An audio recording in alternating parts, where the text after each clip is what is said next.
I'll tell you the story about the homeless guy living in my backyard. So I guess it's not technically my property. It's a piece of land that's out back behind the house.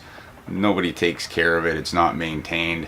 I go out there to just check up on the area every now and again, and a couple of weeks ago I go out back and I see a whole bunch of like just garbage everywhere, and broken bottles, and there's like sleeping bags and stuff just out uncovered, so soaking wet from the rain and stuff. And I figure, I'm gonna clean this area up.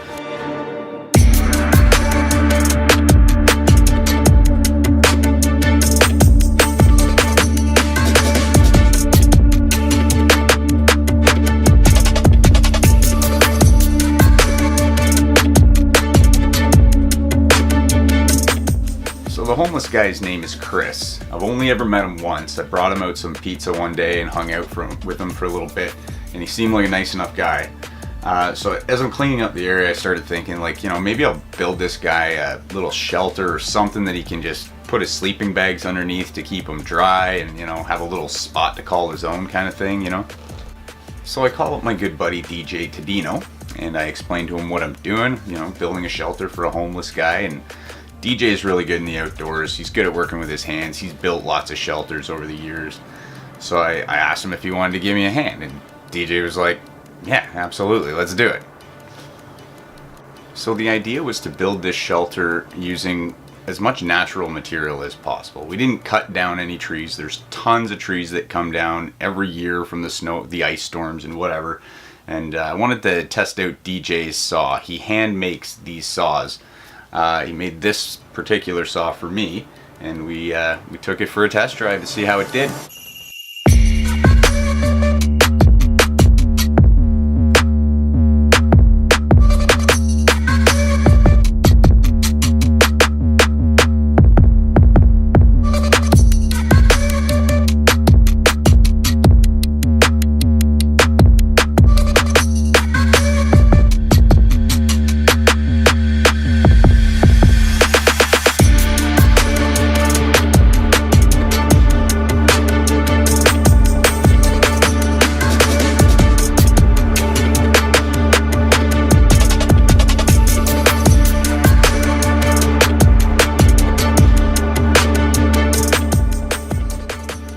So it takes us the better part of a day to finish building this shelter, since DJ wanted to construct the Cadillac of all survival shelters.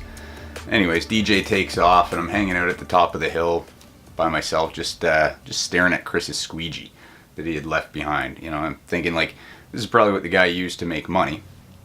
Chris was a squeegee kid, just a young kid. Probably has nothing in life, And I start thinking, man, how grateful am I for everything that I have? And then I start thinking, we built him this shelter. Maybe I'll build him a little bit of furniture, so he's got a place to hang out at.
So this is probably the point of the project where I started to get totally carried away.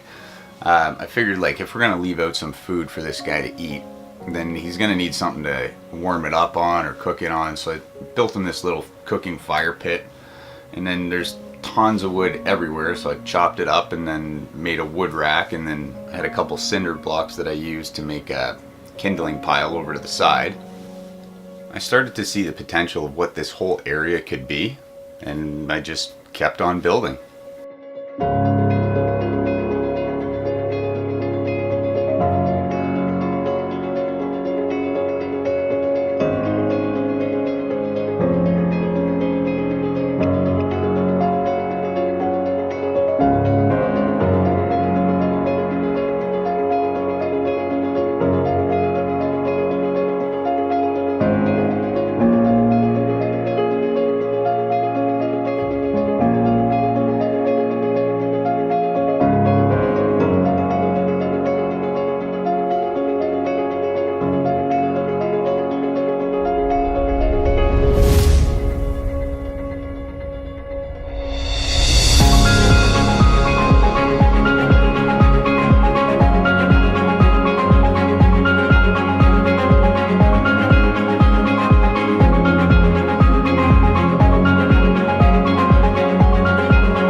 This old tree that got struck by lightning a couple years ago. Actually, it's the same tree that I used to build that cat tree.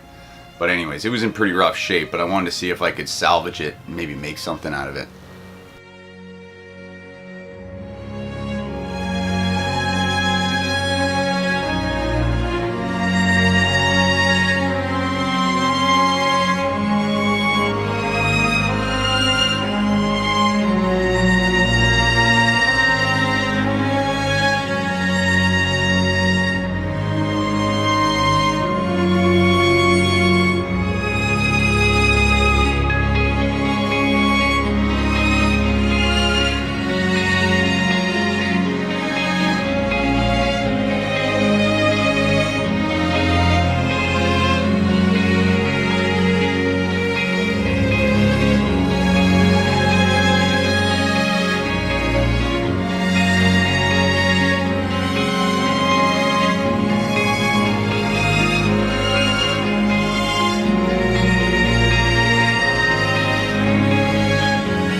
Over the couple weeks that I was working out back there, I never ran into Chris once. But Chris, if you ever come across this video, I kept your squeegee and I hung it up on the tree out back there to let you know you're still welcome to come back anytime, as long as you put your garbage in the garbage can that I left you. DJ, unfortunately, I think I'm gonna have to retire the saw that you made for me. That saw is way too nice to be doing bushcraft work. But don't worry, I'm sure I'll find a safe spot to keep it. I'd like to dedicate this video to DJ's grandfather, Norman. He helped DJ build his very first saw.